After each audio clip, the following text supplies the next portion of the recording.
Bago matapos po yung video, isakato para muna po natin, yung lambing po natin. Para po doon sa nakakasama natin sa laban sa buhay ni Melay, yung batang na aksidente sa manhole. Meron akong nakilala, ang pangalan ay Dennis Palma. Sa oras ng pangangailangan, siya'y madaling malalapitan. Sa mundo ng kalapatiran, ang ibon niya'y maaasahan. Kaya ang tangi kong hiling sa'yo, boss bait, palagi kang mag-iingat at palaging good health. Ulang hapon mga kasubis, bali ngayon lang tayong balik, gawa na na-busy tayo. Nag-outing tayo, then dumaan din po ang eleksyon at meron po kasi tayong nilalaro ang basketball. Kaya hindi po tayo gaano nakapag-vlog. Ito po, may nagpasabi lang po sa akin, may nagkwento lang po. Nanood daw po siya ng isang vlog na minsan nag-interview po sa akin dito. Sabi niya po, Boss Bait, meron kang basher doon sa ano na yung ang tawag doon sa channel na yon, doon sa video mo na interview sa iyo, sabi doon, wag kang maniniwala diyan kay Bait, hindi naman nananalo pa yan. Kailan ba nanalo yan? Kasi parang tinitlean doon ng Batanes King. Hindi naman po kasalanan ni Bait. Opinion po ni Bait, hindi naman po kasalanan ni Bait pagka nilagay po doon title o thumbnail nung vlogger o nung nag-interview po sa atin na Batanes King. Sabi nung isa doon, hindi naman nananalo ng Batanes King yan, nakabili lang kay Victor Lim yan, kaya nagkaroon ng Batanes yan. At tawag dito, yung tawag doon, wala daw ako ni isang Batanes o ni hindi nga ako nananalo, sabi doon sa comment din. Sabi ko, yaan na natin, kanilang opinion, yung irespeto na lang natin. Pero sa ngayon, siyempre bilang pagpapahalaga rin naman doon sa ginawa ng ating mga ibon, tulad po nito, ito po 8 Tacloban winner, 8 Tacloban, cross 8 Tacloban, Takmak 14, Tak 41. Ito po may inbreed dito, nasa taas. Ito po, kapatid po to ng first overall po ng ang tawag dito, Pangasinan. Calbayog uwing Pangasinan, complete clacking. Then, ang tawag dito po, first overall ng dalawang club. Ayan po, then ito naman pong isa 8 Tacloban, ako po mismo naglipad niyan. Tapos si Takmak 14, Tak 41, ako to yung po mismo naglipad niyan para yung Tacloban yan. Ito po Tacloban din po to, 8 Tacloban cross 8, tawag dito Tak winner. Yung pong Tak winner, walong magkakapatid po yun, 5 overall. So matotal, doon po pa lang sa pamilya nila, ilan na yung overall ko. Kaya ako hindi ko naman po pinapatulan yung iso o yung pag-ano. Karapatan po nila yun. Malay nyo, hindi naman tayo kilala. Pagpaubayan na natin sa kanila. Ang gusto lang natin ipakita dito, nalagyan kasi ng thumbnail na Batanes King. Love ni Bait. Tayo naman po hindi nagsisinungaling. Sabi ko nga po, ito po yan, si Daddy Basco. Ayun po yung nag-daybird, yung anak niya po nag-daybird ng Basco Batanes champion. Ako po naglipad niyan. Pasensya, madilim na. Si Miss Basco, clacker ko po yan, winner ko po yan. Ayan po, tapang po yan. Ako rin po naglipad niyan, ako rin po nagpanalo niyan. Ito po, yung mga recently natin. Ito po yung magulang ni Tansay, Tacloban winner po natin. Ako rin po naglipad niyan. Then, ito po isa sa first overall natin local ace pigeon. Second overall po natin as a young bird ng WPFC. Third overall po ng young bird all bird. Fourth overall po ng WPFC open OB category, 4 na club po yan. Ako rin po naglipad niya, si Bait din po. Ito po si tatay ni Tanse, anak ni Takmak 14, Tak 41. 6 overall ng MMFC po yan. Tapos bali 7 trophy po to. Sa 7 club po nag first overall, second overall, lap winner. Ako pa rin po naglipad niyan, back to back po yan. So matotal, katulad po nito, ito si tawag yan, nakakalimutan agad natin, 8 Tak, si 8 Tacloban, kapatid ni Miss Basco. Tapos ito si Stitch Sakang. Kita nyo po yung anak po nila, dalawang daybird Magnesmith. Ako rin po naglipad nun. 13th overall ko ng WPFC young bird po yun, 2023, lipad 2024. Tapos ngayon 2024, 2025, hindi po ako naglipad nun, pero yung anak po nila naglabas ng solo complete clacking ng APR. Tignan nyo naman po, di ba po? Kaya ako lang kinikwento, nakikita niyo naman eh. APR po 2024-2025 yun ng South. Nung North naman, yung anak po nito, ang naglabas po ng first overall local ace speed. First overall ace speed nila ng 2024. NDR naman. Ito po ay Bulak Cross Lola Stitch MacArthur 2005. Yung isa naman Mami Basco Cross 8 overall. Ang Basco po natin, isa, dalawa. May Basco pa po ako dun. Si Arturo Villar rin po naglipad. Then kapatid po nun, Tacloban winner po natin. Si kumpare ko naman po naglipad, si Aldrin. Sumatotal, sabi ko nga po sa inyo, makikita nyo naman, di na magsisinungaling yung resulta eh. Naligo ka na pa, boy? Maligo ka na, paano kita papanoorin ng TV? Maligo ka. Magkakasakit ka niyan, hindi ka naliligo, hindi kita papakainin mamaya. Pasensya po, na-interrupt tayo ng ating alaga. Maulan na po dito. Gawa nga po ng tayo po yung marami po tayong tinutulungan. Ngayon po, pagka alam nila nandito ko yung magkapatid, automatic kakain na maghapon niya, umaga't hapon, tanghali, at saka may merienda pa po. Ang sinasabi ko nga po, yung ibon po natin dito, kung sabihin yung di nanalo, tignan nyo naman po yung history na magsasalita. Sumatotal, ang sinasabi nga po natin dito, history. Hindi naman po ako yung nagkwento, yung ibon na nagsabi na nanalo sila. At makikita nyo sa iba't ibang club kung saan tayo nanalo.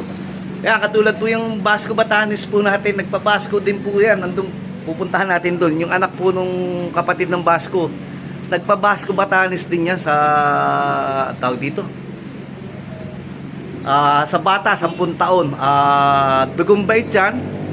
Pinalipat ni ang pangalan nito ng ating kaibigan Tolome sa kanyang inaanak. Nagpa-Basco din po yan. At meron pa po tayo dito, yung Basco third kasi ni paring Jimmy, napapunta po sa akin yung anak. Kasi nga po, nasa kanya po yung Basco champion ko. Ayun po. Nasa kanya po yung Basco champion ko. Binigyan na lang po ako ng anak ng Basco first at saka Basco third. Ito po yun. Ito pa po, anak po to ng Tatay Basco. Nandun po sa labas si Tatay Basco, nakalimutan natin ni sama sa video. Yung po nag-Basco Clacker winner, 3 taon din po na nililipad. Multiple winner po yun. Hindi naman po sa gusto ko lang po ikwento para magkaroon din po ng idea yung sabi nga ng isa, hindi naman nananalo si Bat. Baling hindi ako manalo.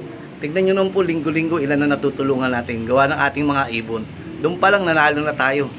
Linggo-linggo o gawa ng ating ibon, marami po tayong nagiging kaibigan. Doon pa lang nanalo na tayo. Yun ang pinupunto ko po.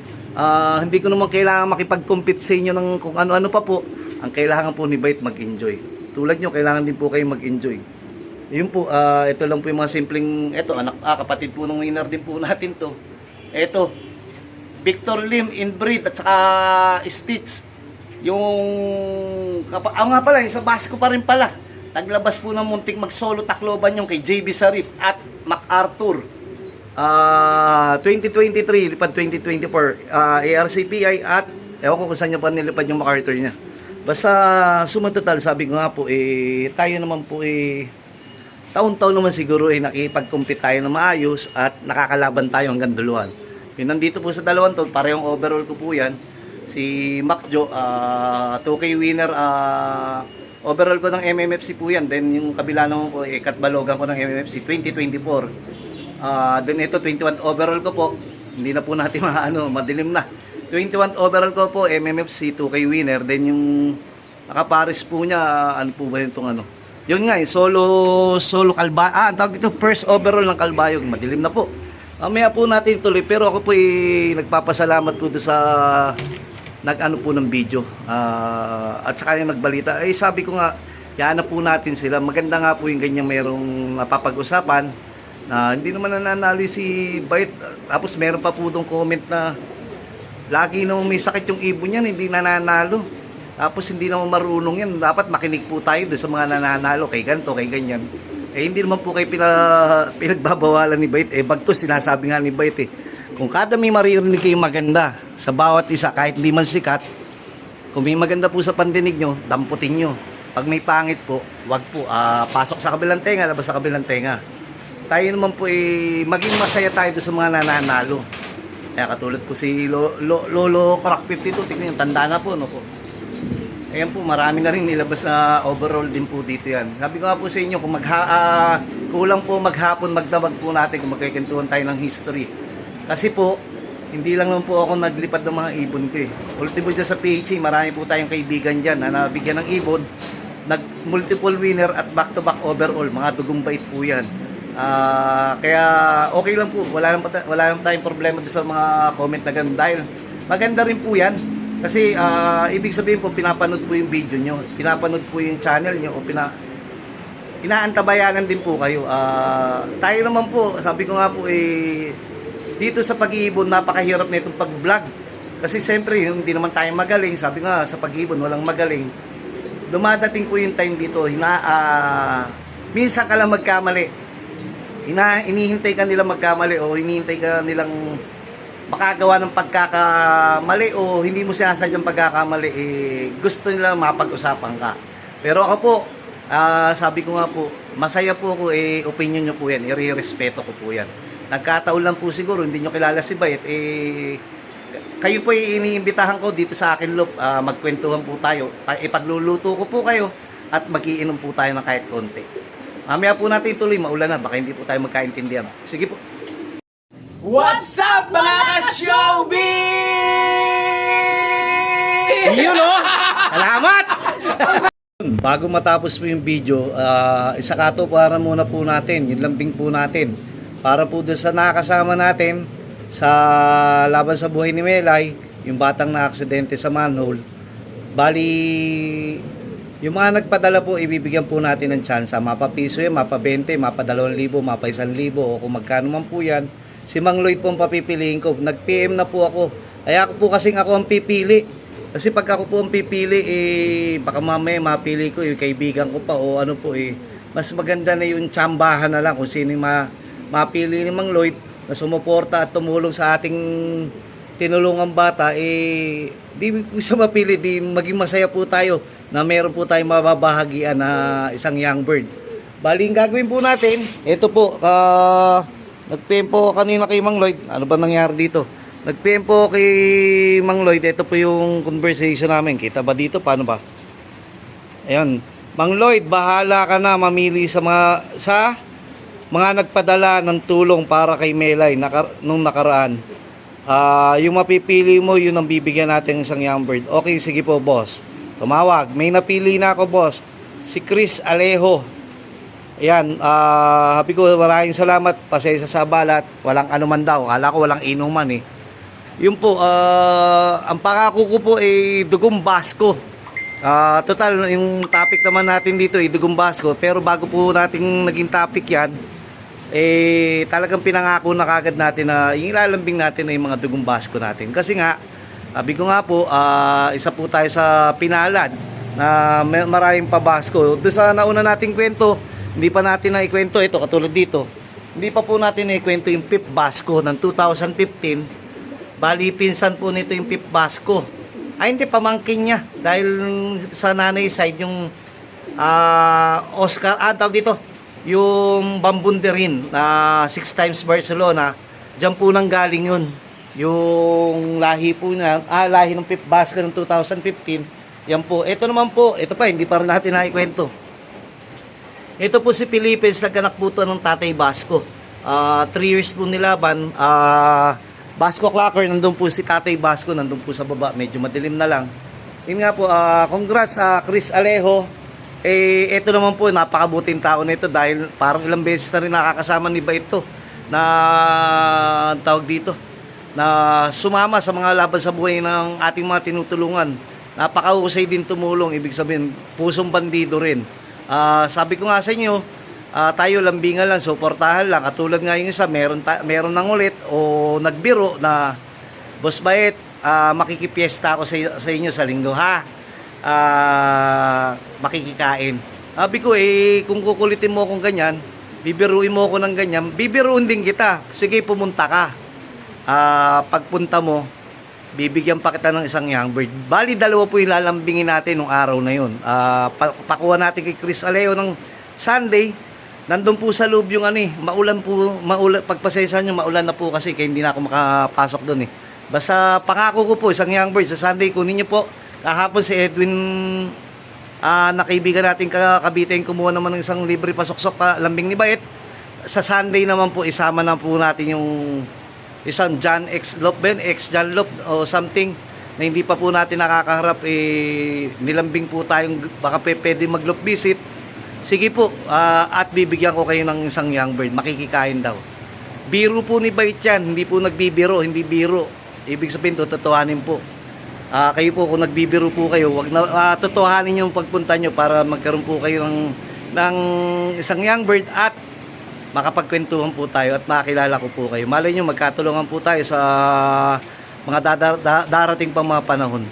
Ganun na lang po, ingat po kayo lagi, maulan. Mamaya medyo malakas yung ulan, hindi na tayo magkakaintindihan nito dahil malakas ang patak ng ulan. Lagi po kayo mag-iingat. God bless. Bago pala matapos, sabihin ko, shoutout kay paring Jimmy Lim, tapos yung, ayun nga, ang tunay na Batanes King. Ang totoo naman pala, talaga pong Batanes King is si Victor Lim. Nagkataon lang na for the views, siguro nilagay kong Dennis Palma Batanes King nung vlogger, yan po, siguro nilagay niyang thumbnail, meron siguro pong hindi nakagusto, hindi naman natin lahat ma-please, kaya ako po kahit di niyo po tawagin Batanes King, ako wala yung problema sa akin. Sabi ko nga, enjoyin lang natin, wag na po tayong gumawa ng ka-stressan dito sa ibon. Abangan nyo pa rin pala, maglalambing pa uli si Bait at may tutulungan pa. Abangan nyo po yan dahil mas mura po yan pagka may kalambingan si Bait o meron tayong tutulungan. Sige po, iingat po uli kayo lagi. God bless.